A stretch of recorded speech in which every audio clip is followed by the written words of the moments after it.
Do you like socializing with people? Do you dream of impressing people around you with your personality, yet fail to do so? How far would you go to make a memorable first impression? Hello everyone, and welcome to another brand new episode on my channel, Wonder Boho Book Club. Today I'll be summarizing the book, How to Make People Like You in 90 Seconds or Less, written by Nicholas Boothman. Nicholas Boothman is an author, speaker, and expert on neuro-linguistic programming. In this book, he has shown how effective communication is all about synchrony and how to leverage the same to our advantage. The book teaches us how to coordinate our mood, body language, and voice tone such that the other person feels drawn to us. It also shows us how understanding the other person's sensory preferences may help reinforce these simple-to-learn abilities. Throughout this book, the author touches upon a wide range of topics, such as attitude, anxiety, phrases that start and close conversations, compliments, and eye clues, the wonder of opposites attracting, and much more. Before moving ahead, please don't forget to subscribe to my channel. Introduction. When asked about their most haunting fears, most of the people might say snakes or spiders or fear of height, etc. However, statistics reveal something else. Apparently, the things we are most afraid of are more existential in nature. In most cases, our primary concern is how we will react when we are forced into social settings or when we are left alone for extended periods of time.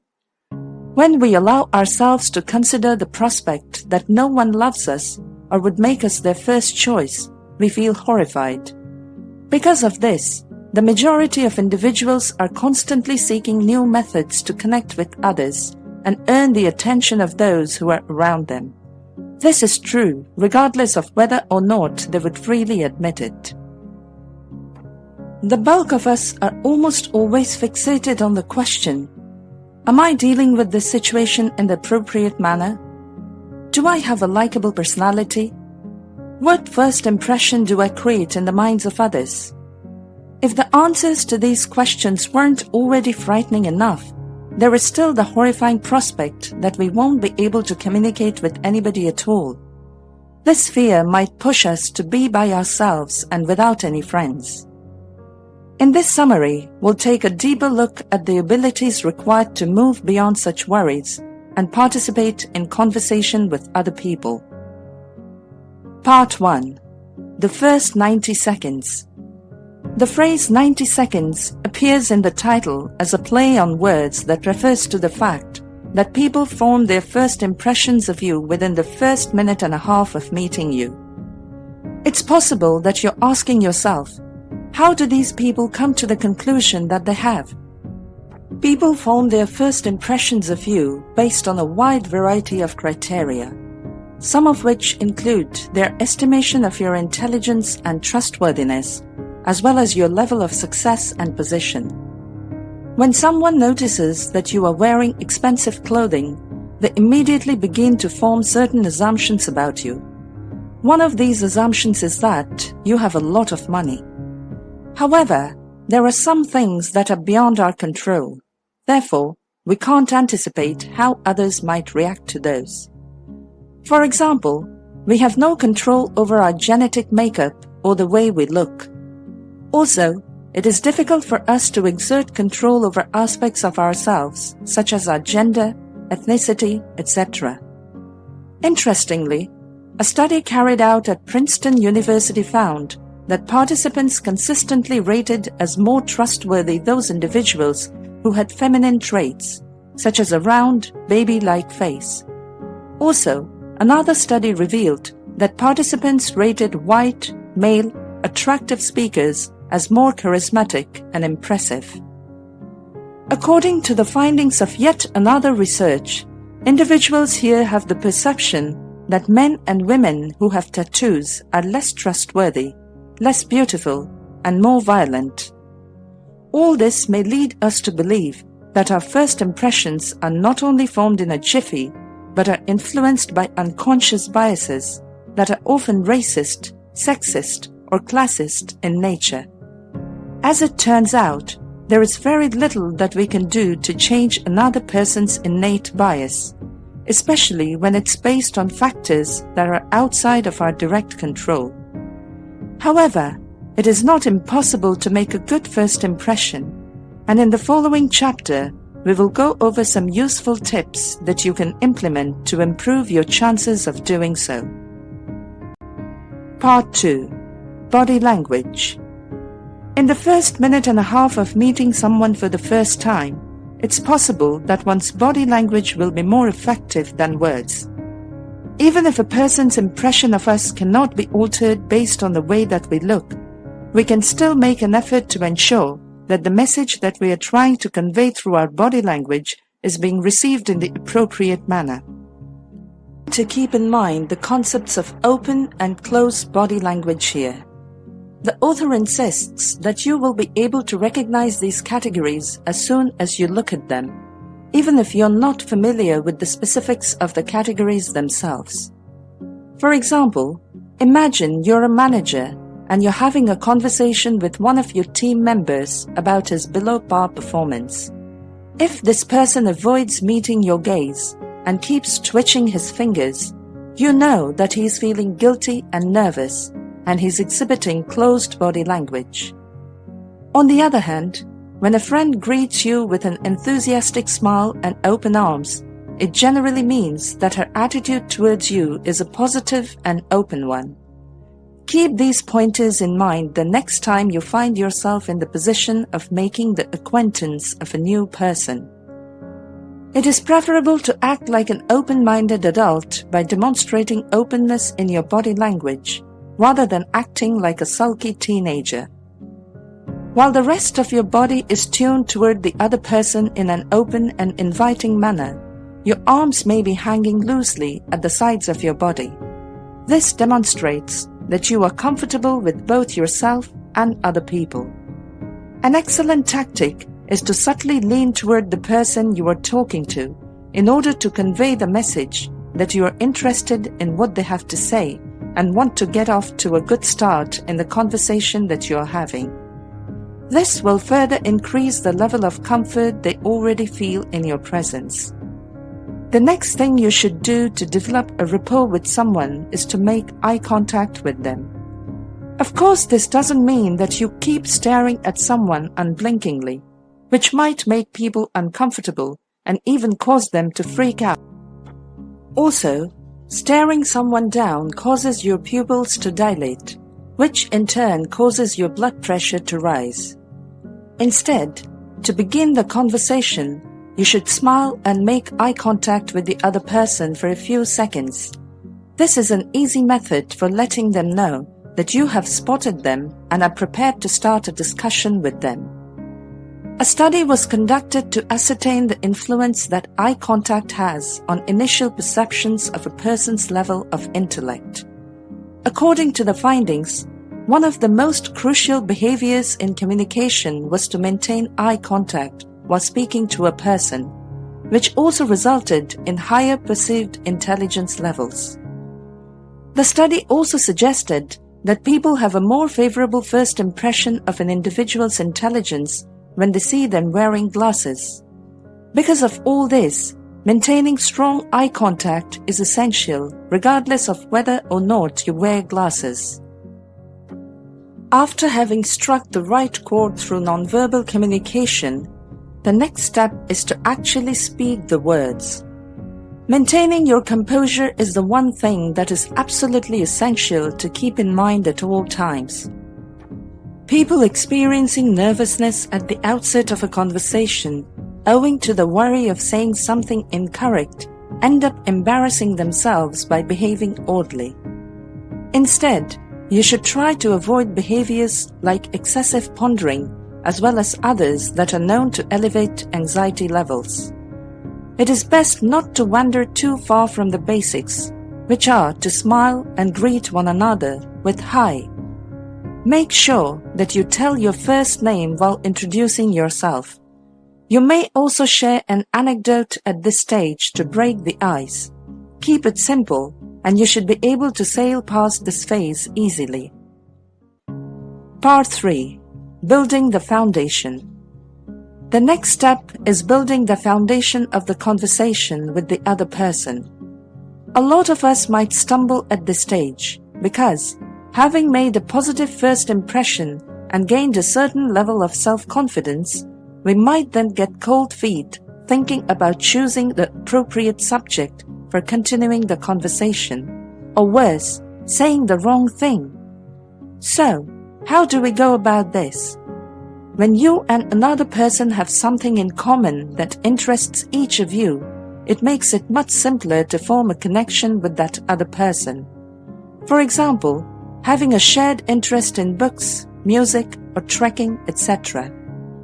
In this case, you will be in a position to have open and honest discussions about the topics that are of mutual interest to both of you.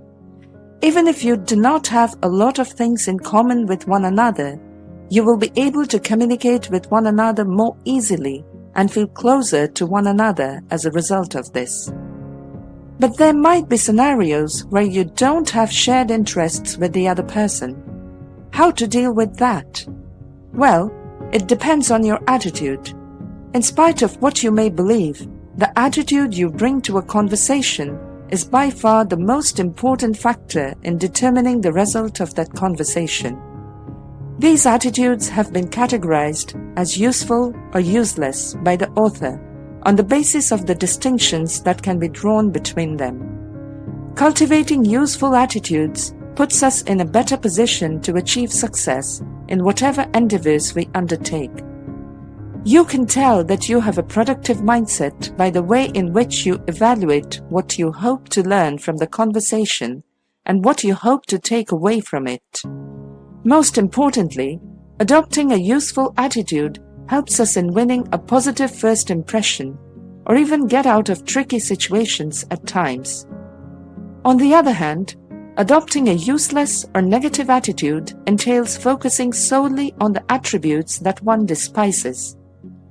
People, when they become upset about something, such as when there is an error in their order at a restaurant, do not stop to consider the situation from the manager's perspective, or if the situation could be made better by having a conversation. They, on the other hand, are overcome with rage and an intense desire to teach the staff a lesson for getting their order wrong. Have you ever been through a similar situation? If yes, then you probably know that adopting a useless attitude is not an especially efficient mode of communication. In the given example, it is highly unlikely that by being rude to the manager you will obtain what it is that you want. Instead of getting your money back or getting replacement items for the purchase you made, it is more likely that you will be left with the impression that you have made someone else miserable. So, is there a way to turn this into a win-win situation? And what should you do if the other person is someone who in the first place has earned the right for you to be angry with them? Even if a person has earned one's contempt and hostility, it is still not the best course of action to behave in a hostile manner against that person. In a social setting, it is essential to maintain a good frame of mind. This is true regardless of the veracity of the reasons for which you may be feeling angry. As long as you maintain your focus on the outcome that you want, you are able to alter your point of view at any moment, even in the midst of an intense argument. Make some modifications to the way you see things and have a discussion with someone who can help you maintain your composure and compassion in the face of challenging circumstances. When it comes down to it, we are all aware that people are more likely to assist you if they feel at ease conversing with you and discover that you are friendly towards them. Body language can also be of great help in situations like this. Having an aggressive body language, like a fighting posture or clenching your fists, points towards a useless and destructive attitude, while having a relaxed and friendly body language helps the other person feel secure around you. and also more willing to help you with whatever you want. Part 4. Ace the conversation. Now that we are done with navigating through the tricky business of building rapport during conflicts, let's talk about the different ways of creating rapport in settings where there is a lower likelihood of conflict occurring. Although nonverbal communication plays a huge role in setting the stage, it's the words that carry on the conversation. So, what are the best ways to enhance one's communication skills? The author recommends initiating the discussion with questions that encourage the other person to share their perspectives on the topic at hand. Communication experts suggest the 5 W's and an H guideline to be an excellent concept for this.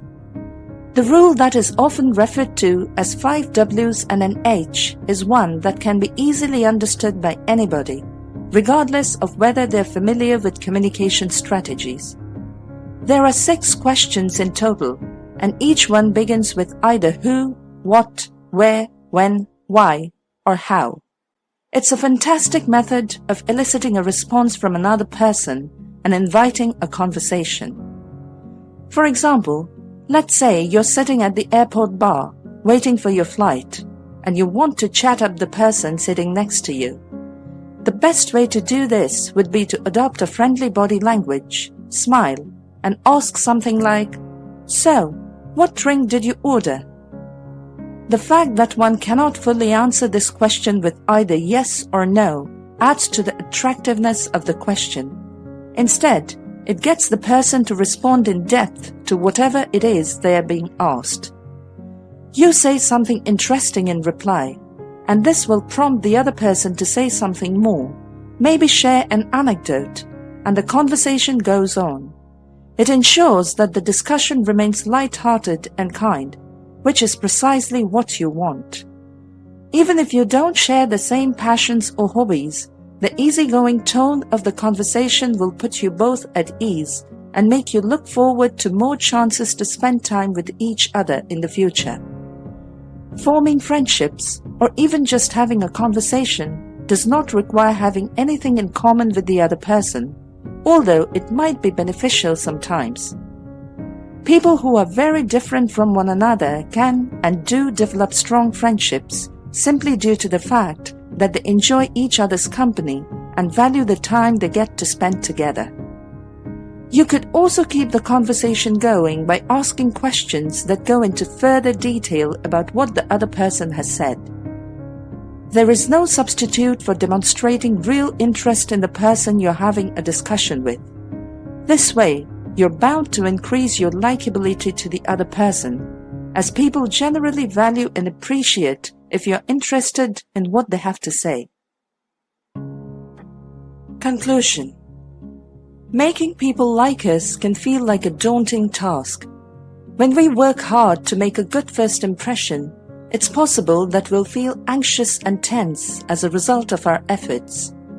However, making people like you in 90 seconds or less teaches us how to get past our awkwardness and ace the conversations while making an indelible first impression.